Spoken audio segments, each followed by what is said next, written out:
घोर नक्सल क्षेत्र, वहाँ पे जो ऑपरेशन आपने किया, वहाँ पे जो ड्यूटी की, उसके बाद दुर्ग जिला, तो क्या बदलाव महसूस करते हैं इन सारी चीज़ों में? डीजी सीआरपीएफ का अचानक आगमन हुआ और मैं आधे रास्ते से वापस हुआ।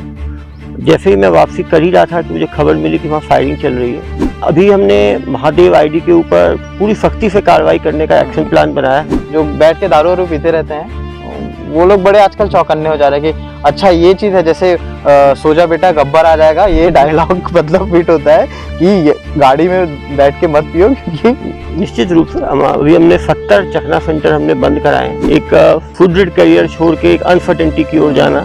यूपीएससी बहुत ही चैलेंजिंग एग्जाम है, काफ़ी सब्जेक्टिव एग्जाम है। वो मरा आंखों के सामने सब इंस्पेक्टर को मैंने मरते हुए देखा।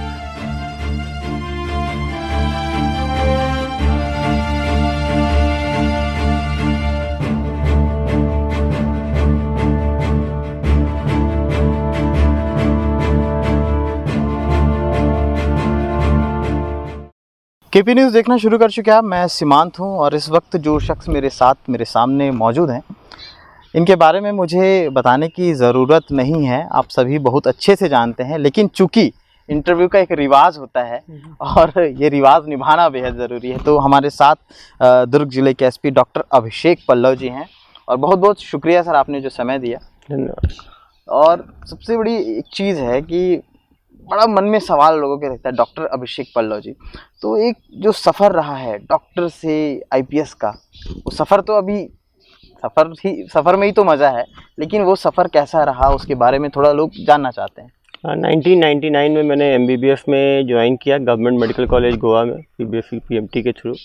और उसके बाद 2005 में मैंने एमबीबीएस कंप्लीट किया और 2006 में एम्स न्यू दिल्ली, जो सबसे प्रेस्टीजियस इंस्टीट्यूट है मेडिकल का इंडिया में, वहाँ से मैंने एमडी साइकेट्री में कंप्लीट किया। और फिर 3 साल दिल्ली के बड़े संस्थानों में काम करने के बाद 2012 सिविल सर्विसेज के थ्रू मुझे आईपीएस छत्तीसगढ़ कार्य एलोकेट हुआ। यहाँ पर दुर्ग में मेरा प्रोबेशन था। उसके बाद महासमुंद, कोंडागांव, दंतेवाड़ा, जांजगीर के बाद मेरी पदस्थापना अभी दुर्ग में पुलिस अधीक्षक के रूप में अप्रैल 2022 में हुई है। मैं बड़ा कंफ्यूज था कि सर तो डॉक्टर भी हैं, सर तो आईपीएस भी हैं। अब मैं अगर ये पूछूं कि सर अगर आईपीएस नहीं होते तो क्या होते, तो सर आपका जवाब होता है कि डॉक्टर होता। इसके अलावा कोई जवाब है क्या आपके पास? जो नहीं, मैं तो आईपीएस भी हूँ, डॉक्टर भी हूँ। क्योंकि लगातार जब मैं दंतेवाड़ा में भी था तो मैंने कम से कम 300 से ज़्यादा मेडिकल कैंप्स वहाँ पर किए, जहाँ 2000 से ज़्यादा ग्रामीणों को हमने ट्रीट किया, जिससे कि ग्रामीणों और पुलिस के बीच में जो गैप था वो ख़त्म हुआ है। यहाँ भी जो एक डॉक्टर जो मेरे अंदर है वो हमेशा मदद करता है। मैंने सेक्रेटरी किया है, लोगों की तकलीफ़ों को समझना। पुलिस में सुसाइड रेट्स बहुत हाई रहते हैं। मेरी जब भी मैं पदस्थ रहा हूँ पिछले 8 वर्षों में, सुसाइड बिल्कुल मिनिमल रहा है। वो दंतेवाड़ा हो, कोंडागांव हो, यहाँ पर दंतेवाड़ा हो, लोगों की समस्याओं को समझना, उनको सॉल्व करना। अकेला जिला है पूरे भारतवर्ष में जहाँ पे हर व्यक्ति को, हर पुलिसकर्मी को साप्ताहिक अवकाश मिल रहा है। सबको एक डेट फिक्स है, उसमें उसको साप्ताहिक अवकाश मिल रहा है। सभी को चॉइस पोस्टिंग दी जा रही है। मेरे आने के बाद 6 महीने में 1400 लोगों की पदस्थापना की गई है। टोटल हमारे पास 1700 कर्मचारी हैं।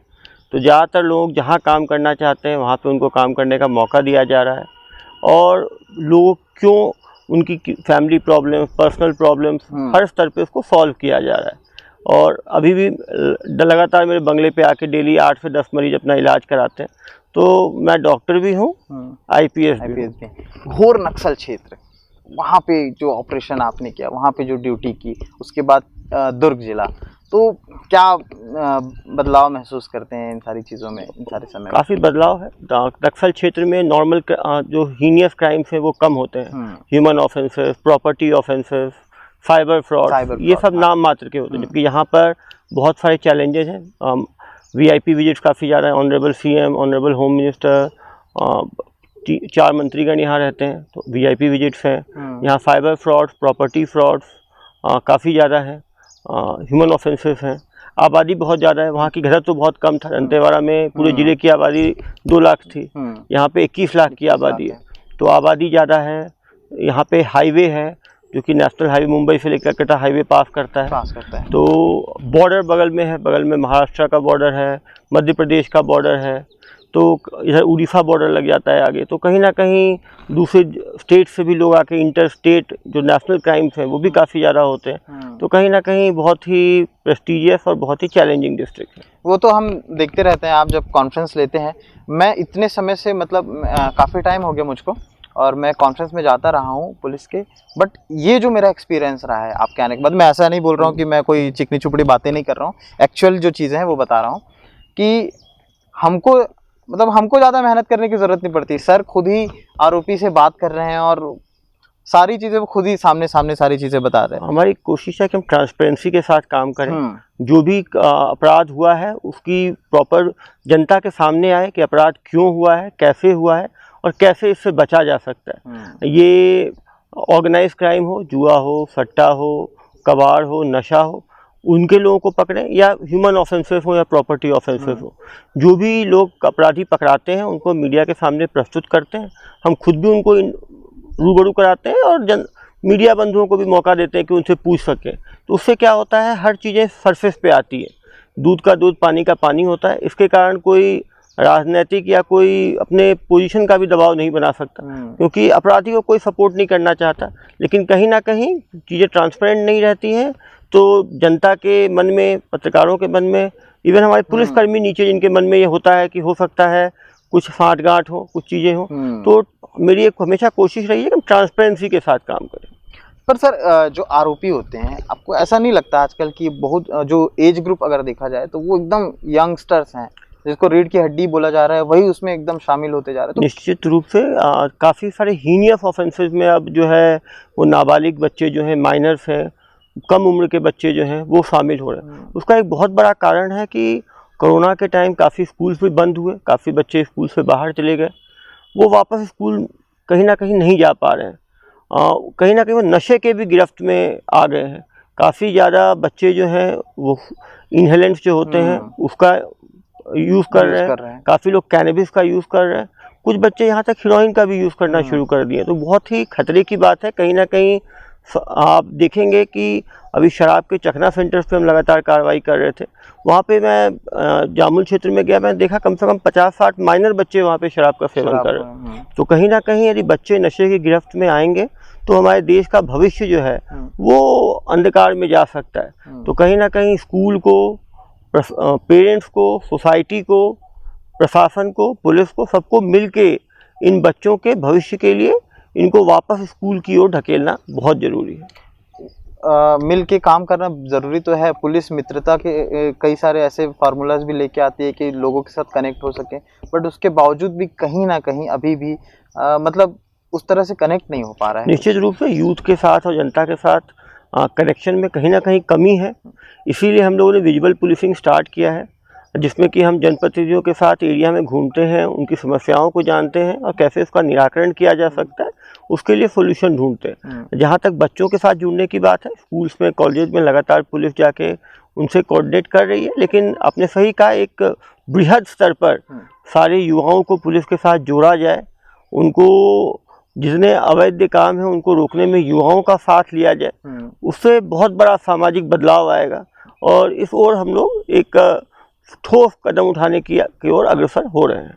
मैंने एक इंटरव्यू पढ़ रहा था, आर्टिकल पढ़ रहा था, उसमें ये था कि आपने शादी के बाद तैयारियां शुरू की थी, तो उस समय ऐसा घर पे क्या माहौल था? मतलब एक रहता है ना कि अरे यार अब तुम ये करोगे, उस टाइप का थोड़ा। मेरा एक स्टेबल कैरियर था, मैं मेडिकल में 15 साल हो गए थे मेरे।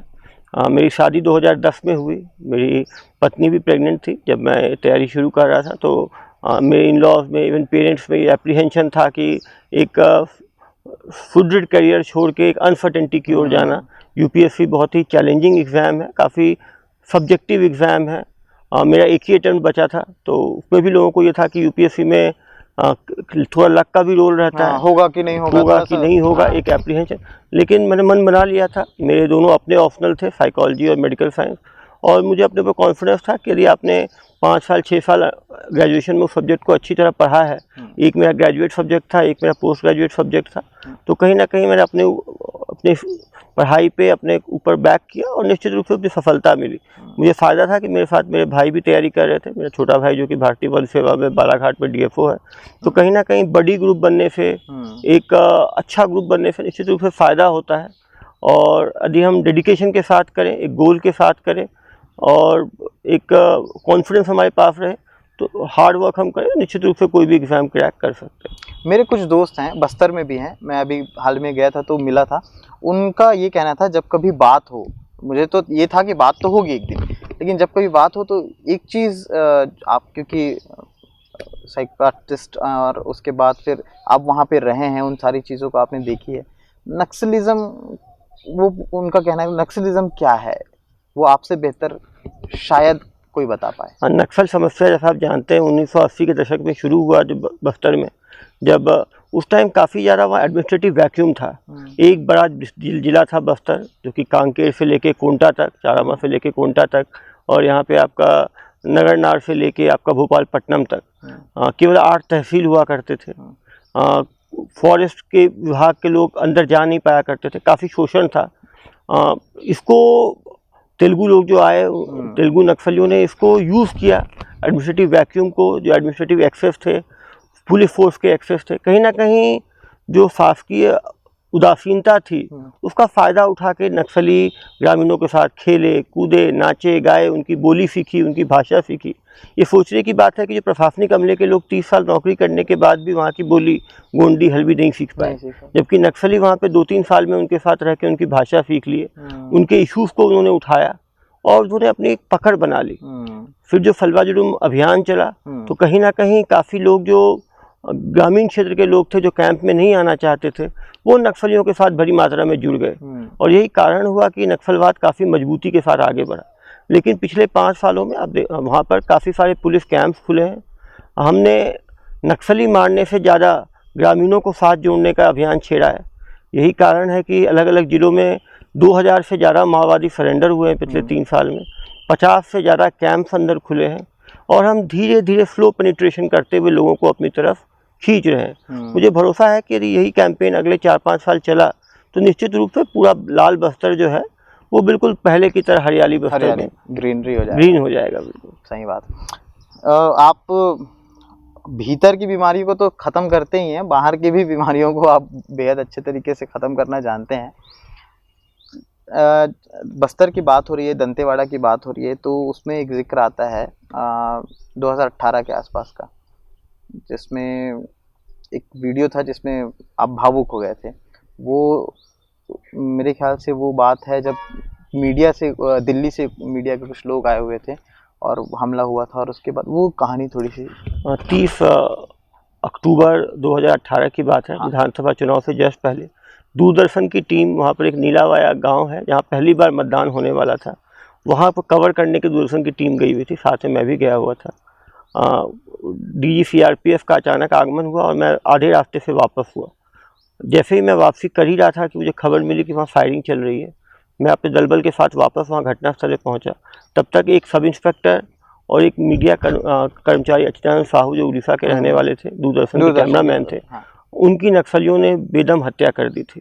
वो मेरे लिए काफ़ी भावुक पल था, क्योंकि मेरे आदेश के ऊपर सब इंस्पेक्टर और वो दूरदर्शन की टीम गई थी, और कहीं ना कहीं अपने व्यक्ति को खोने का दुख हमेशा रहता है।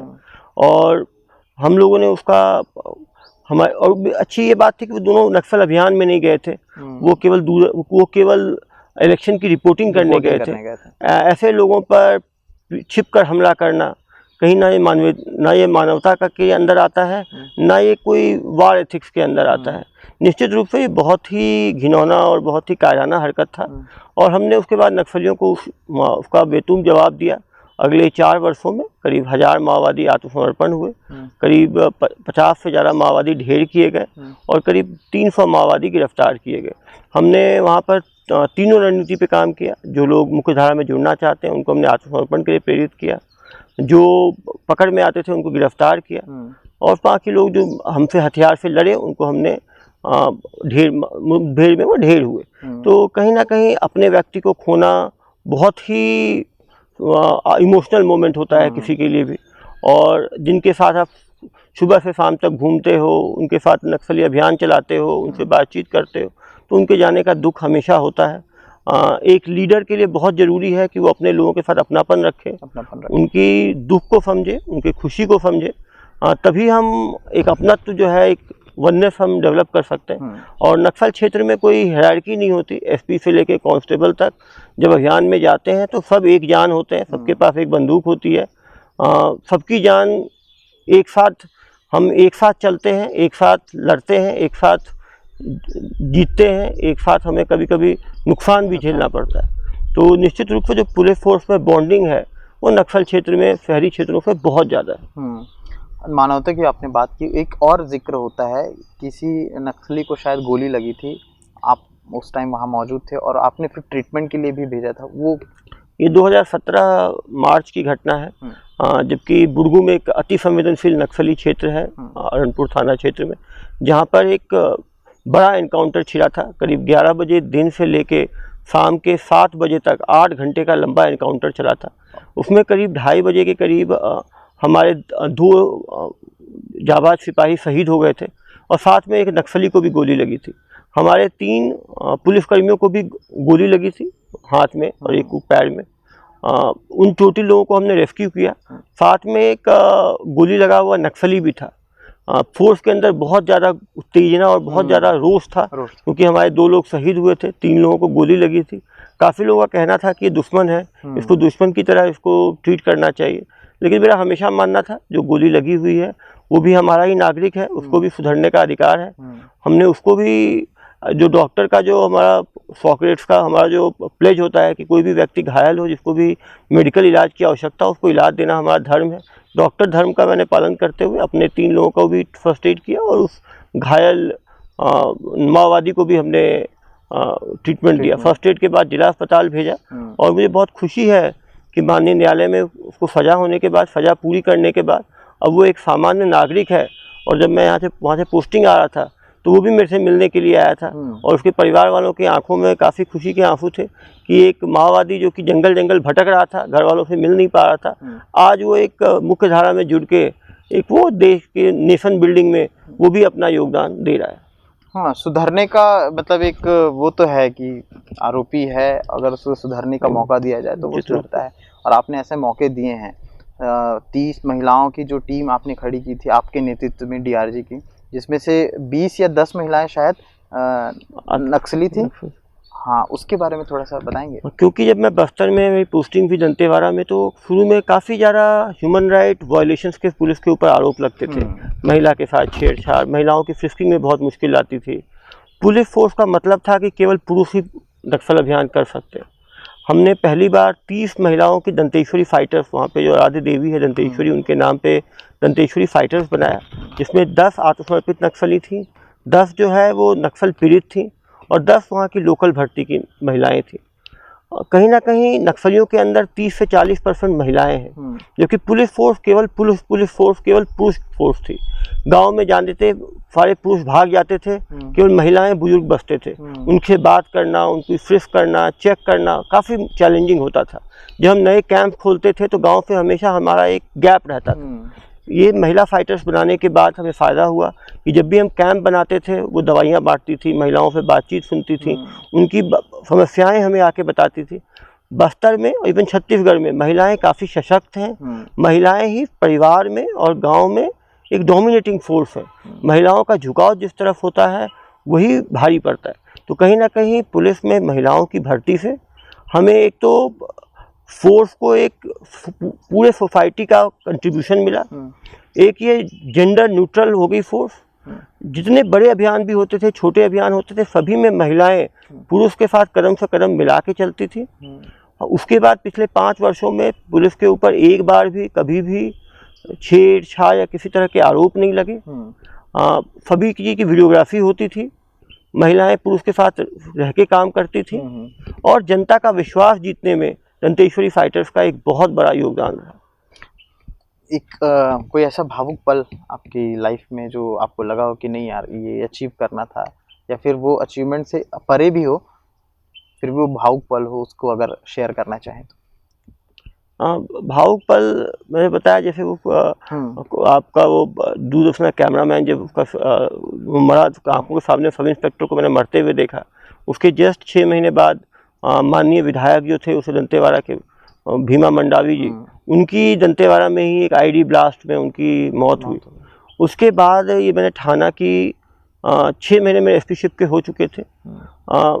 ये मैंने देखा कि हमें फौज होना ज़रूरी है, लेकिन जो लोग देश के लिए आंतरिक सुरक्षा के लिए खतरा है, हमें उनको बहुत ही कठोरता से और बहुत ही फर्म हैंड से हमें उनको गोली का जवाब गोली से और बोली का जवाब बोली से देना पड़ेगा।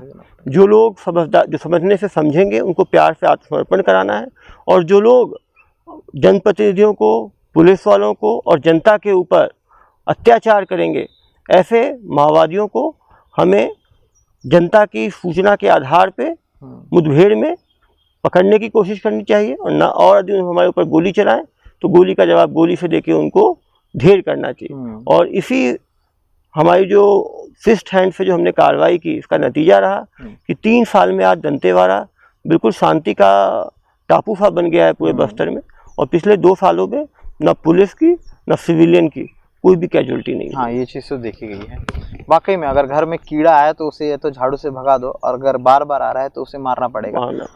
लेकिन एक चीज़ है कि एक कीड़ा और जो है अभी दुर्ग शहर में या फिर छत्तीसगढ़ में घूम रहा है युवाओं के भीतर, और उसका जिक्र उसके बारे में कई बार कॉन्फ्रेंस हो चुके हैं, महादेव आईडी। निश्चित रूप से ये एक बहुत ही बड़ा एक्सप्लोजिव डिवाइस टाइप का है। इसमें काफ़ी लाखों लोग इसके मेंबर्स हैं।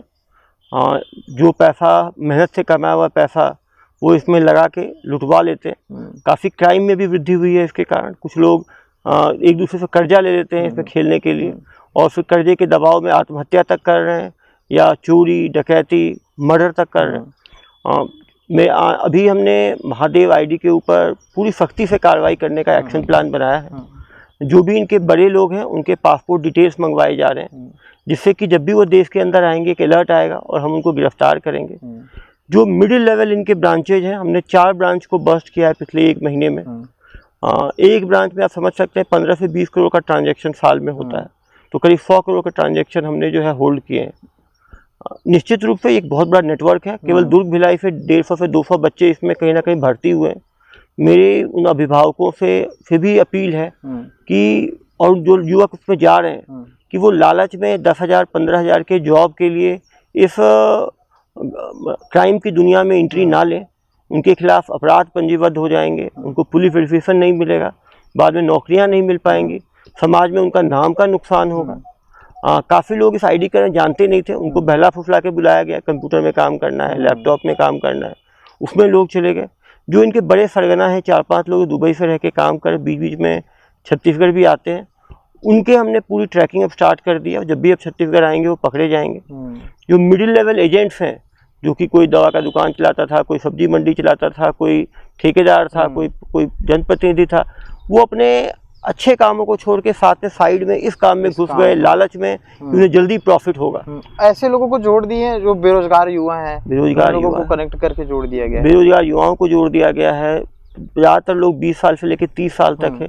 बेरोजगार युवा तो काम कर रहे हैं, लेकिन जो मिडिल लेवल एजेंट्स जो कि आईडी चला रहे हैं, पैनल चला रहे हैं, ये पैनल चलाने वाले लोग पहले भी कुछ ना कुछ काम करते थे, थोड़े पैसे वाले लोग हैं, लेकिन इन्होंने भी जल्दी लालच के चक्कर में, ज़्यादा पैसा कमाने के चक्कर में ये लोग इसमें घुसे हैं। तो मेरे उन सबसे आग्रह है कि ये जो इस काम में संलिप्त हैं, अभी भी वो काम छोड़ दें, अपना जो लीगल काम है उसमें अपना मन लगाएं, उसमें करें। पुलिस लगातार जानकारी ले रही है। हमने करीब 10,000 अकाउंट डिटेल्स हमें मिले हैं, उन सब की छानबीन की जा रही है, और आप मान के चले आने वाले समय में हज़ारों लोगों की गिरफ्तारी महादेव ऐप में संभव है। एक चीज़ और है कि आप जब लाइव करते हैं, वैसे तो सारी चीज़ें लाइव हो जाती हैं कि एसपी साहब निकले हैं दल बल के साथ, और वो लोग चौकन्ने भी हो जाते हैं जो बैठ के दारू वारू पीते रहते हैं। वो लोग बड़े आजकल चौकन्ने हो जा रहे हैं कि अच्छा ये चीज़ है, जैसे सोजा बेटा गब्बर आ जाएगा, ये डायलॉग मतलब फिट होता है कि गाड़ी में बैठ के मत पियो, क्योंकि निश्चित रूप से अभी हमने 70 चखना सेंटर हमने बंद कराए हैं। जहाँ एक चखना सेंटर में 300 से 400 लोग पिया करते थे, वहाँ पे प्लास्टिक फेंका करते थे, बाहर निकल के आपस में लड़ा करते थे, हुड़दंग मचाया करते थे, महिलाओं के साथ छेड़छाड़ की बातें सामने आ रही थी। वैसे ही युवक जो हैं कार में हाईवे के ऊपर बैठ के, पुलिया के ऊपर बैठ के 5-5, 10-10 लोग साथ में केक काट रहे हैं, बर्थडे बना रहे हैं, डांस कर रहे हैं। उसमें काफ़ी बार ट्रक के साथ एक्सीडेंट हुआ, उसमें युवाओं ने जान खोई। रात भर रोड के ऊपर पार्टी बनाने के बाद फिर सुबह तेज गाड़ी चलाना, नाइट आउट स्वैग का एक अपना वो बताते हैं। क्योंकि यहाँ काफी क्योंकि एजुकेशनल हब है, काफी लोग यहाँ कोचिंग करने आते हैं, काफी एजुकेशनल इंस्टीट्यूशन में पढ़ने आते हैं, तो वो एक को देख के दूसरा, दूसरे को देख के तीसरा, तो कहीं ना कहीं एक नाइट कल्चर टाइप का बन गया था, जिससे कि उनको भी जान को खतरा था और जो सिविलियन है उनको भी काफ़ी मुश्किल। लगातार लोगों से ये शिकायतें आ रही थी कि पार्क में रात में 6 बजे के बाद, शाम को 6 बजे के बाद बैठना मुश्किल हो गया है। लोग रात में पी के हल्ला कर रहे हैं, लोग मतलब ऑफसीन कपड़े पहन के घूम रहे हैं, जिससे कि एक माहौल जो कि भिलाई का एक शांतिपूर्वक माहौल था वो भी कहीं ना कहीं ख़राब हो रहा था। तो अब रात में लगातार पुलिस द्वारा चेकिंग की जा रही है। अब हम रात में जिसके बिना कारण के जो भी लोग घुमौतू लोग पाए जाएंगे उनके खिलाफ अभी हम वार्निंग दे रहे थे, अब हम कार्रवाई भी शुरू करेंगे। एक अब जनता को और दुर्ग की जनता को, छत्तीसगढ़ की जनता को एक संदेश युवाओं के लिए हो जाए। युवाओं के लिए मेरा संदेश है कि राष्ट्र निर्माण के लिए युवा सबसे बड़ी शक्ति है, लेकिन उस शक्ति को हम बेकार होने ना दें। युवक जो है नशा से पूरी तरह से दूर रहें, किसी भी इल्लीगल काम में उसमें कितना भी प्रॉफिट क्यों ना हो उसके लालच में अपने लॉन्ग टर्म की ज़िंदगी को ख़राब ना करें। किसी भी हाल में युवक जुआ, सट्टा, शराब, नशा और कबाड़, इन 5 चीज़ों से दूर रहें और क्राइम से हमेशा दूर रहें, क्योंकि क्रिमिनल कितना भी शातिर क्यों ना हो पुलिस की गिरफ्त में आता ही आता है। बिल्कुल, तो ये सर ने बता दिया है और अब तक चेतावनी दी जा रही थी, अब कार्रवाई भी होगी, तो सचेत हो जाइए बिल्कुल एकदम तैयारी के साथ। तो और इस इंटरव्यू में इतना ही, फिर से लौटेंगे अन्य खबरों के साथ, अन्य ज़मीनी हकीकतों के साथ। देखते रहिए केपी न्यूज़। शुक्रिया, थैंक यू। न्यू वीडियोस के अपडेट पाने के लिए सब्सक्राइब करें केपी न्यूज़ को और बेल आइकन को दबाएं।